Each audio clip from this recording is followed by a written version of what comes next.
Hey, what's going on, guys? It's Rob from Heroes Avenue. Happy Monday. I hope you guys are all having a great start to your week.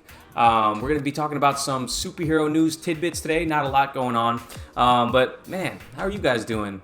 Did you guys catch that Game of Thrones episode last night? Man, I don't know about you guys, but I found myself drifting off. It's spacing out several times at work today, just going back to what happened in the penultimate episode from last night, and I'm thinking about doing a video before the finale this Saturday. So I don't know if you guys are Game of Thrones watchers watching right now, but look out for that video if you are, because I have a lot of thoughts, a lot of things to say, but I digress. Let's move on to the superhero topics for today. So we have a few things we're going to talk about. First is the Suicide Squad. Now, I've done a few videos lately on the Suicide Squad, giving you guys updates on what's going on behind the scenes, a lot of rumors about casting, especially because James Gunn has his whole roster in place now. Now, is everyone casted? Not sure yet. There's a lot of rumors going along. And the most notable ones right now are Idris Elba playing Deathstroke, possibly, even though we already have a Deathstroke in Joe Manganiello. And Michael Rooker was rumored to play King Shark, though he debunked that on his Instagram account. And yeah, that's kind of where we left off.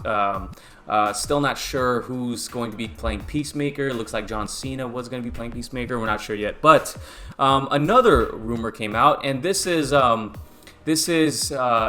thanks to We Got This Covered, the website that's been breaking a whole bunch of stuff lately. They're right on a lot of things, and some things not so right on.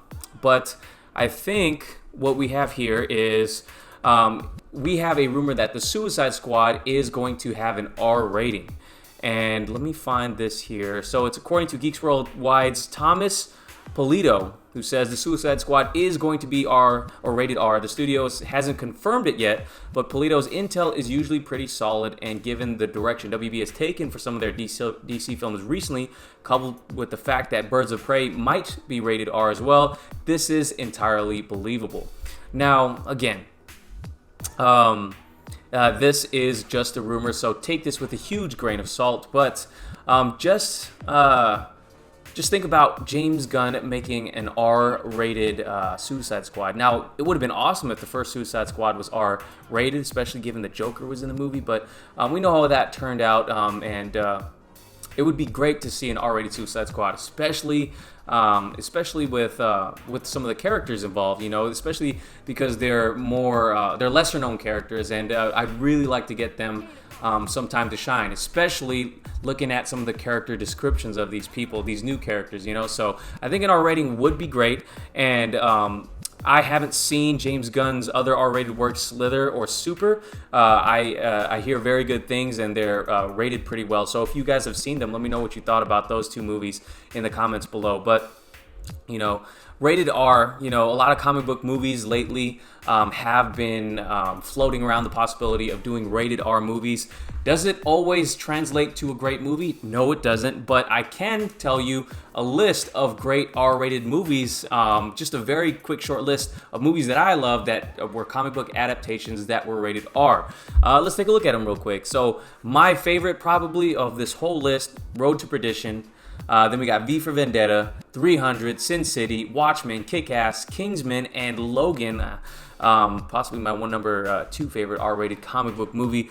Yeah, we have a lot of R-rated movies out there. Now, not all of them are good, like we mentioned before, but those are some of my favorites right there. If you have a favorite R-rated comic book adapted movie, let me know what that is in the comments below. But I mean, think about it, man. James Gunn's Suicide Squad movie, moving a whole different direction for this DC universe. Do you think they are going to do that? Me personally, I don't think they're going to do that. I feel like WB is going to play it safe.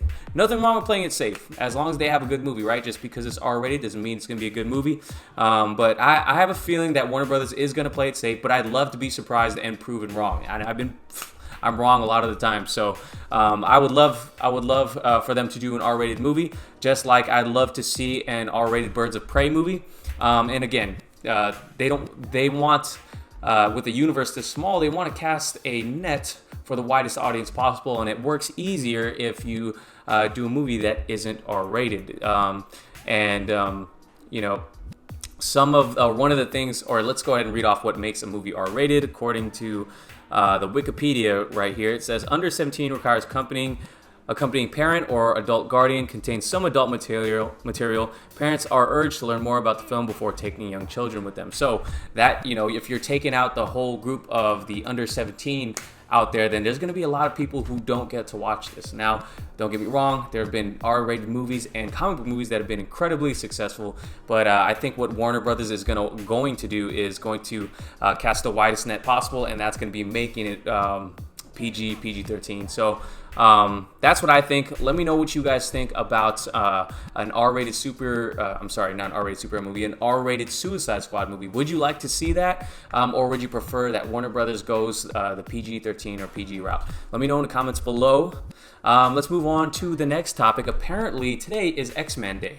I wasn't aware of the holiday, but IMAX or AMC/IMAX put out a trailer for the upcoming movie, the Dark Phoenix, X-Men Dark Phoenix. And this movie is scheduled to come out on June 7th. And this is totally floated under my radar. Again, it's not something I was, jumping out of my seats excited to see. Especially the first trailer was not super excited about.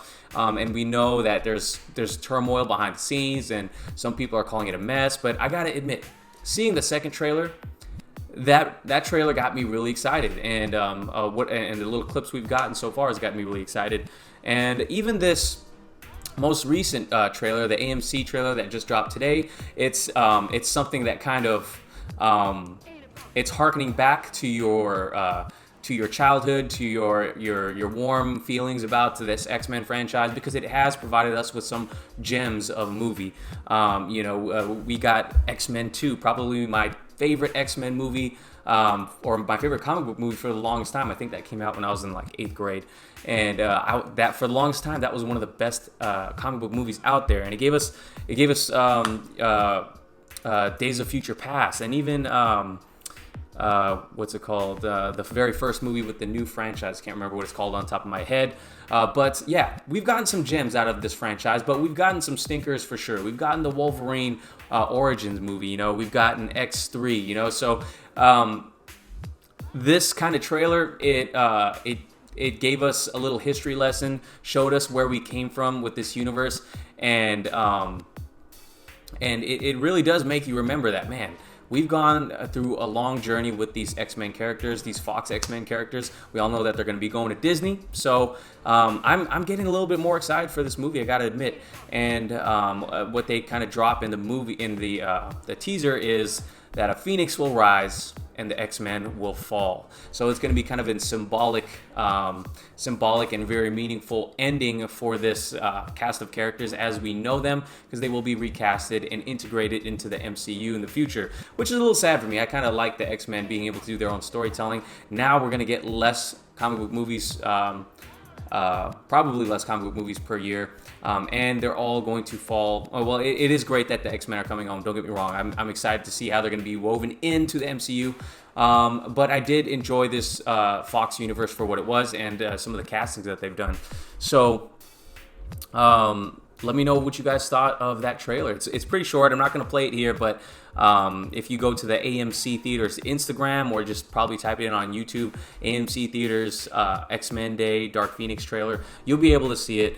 I thought it was pretty good. It was mostly a mixture of old X-Men footage from previous movies mixed in with the newest X-Men trailer, and nothing incredibly new that I see here, except it starts off with an image of Wolverine, or a clip of Wolverine. So it really gets you hooked to watching this trailer. So I enjoyed it, and with that came a new IMAX poster for the Dark Phoenix. Looks great. A lot of people are worried that this movie is going to rehash what we got in X3, X-Men United, widely regarded as one of the worst X-Men movies. Yeah, hopefully they don't. I think the producer, I don't have it on in front of me right now, but the producer of those previous movies is now directing this movie, so his first directorial debut, and kind of scary. I don't know, hopefully he doesn't retread those, the old storylines, but a lot of people are saying behind the scenes that he is, and I'm just hoping they do it well. I'm hoping I enjoy the movie. I'm not expecting Oscar-worthy performances or an Oscar-worthy script, but I just want to be entertained, to be honest. So I'm excited. Buying my tickets probably really soon to go see that movie. Have you guys been excited for this X-Men movie, or are you guys just waiting for it to die and go into the MCU? Let me know what you guys think about that in the comments below. And this last little story I want to talk about today is a really small one, but I think we heard rumors about this before, possibly Peter Jackson joining the DCEU, and he was doing an interview with Empire, and he mentioned that he has basically been offered Aquaman 2 times and denied it 2 times. So here's what he had to say. He said, "Are you a fan of Aquaman?" I said, "No." 6 months later, "Peter, are you a fan of Aquaman?" I said, "No, Kevin, I already told you this. I'm not a superhero guy. I read Tintin.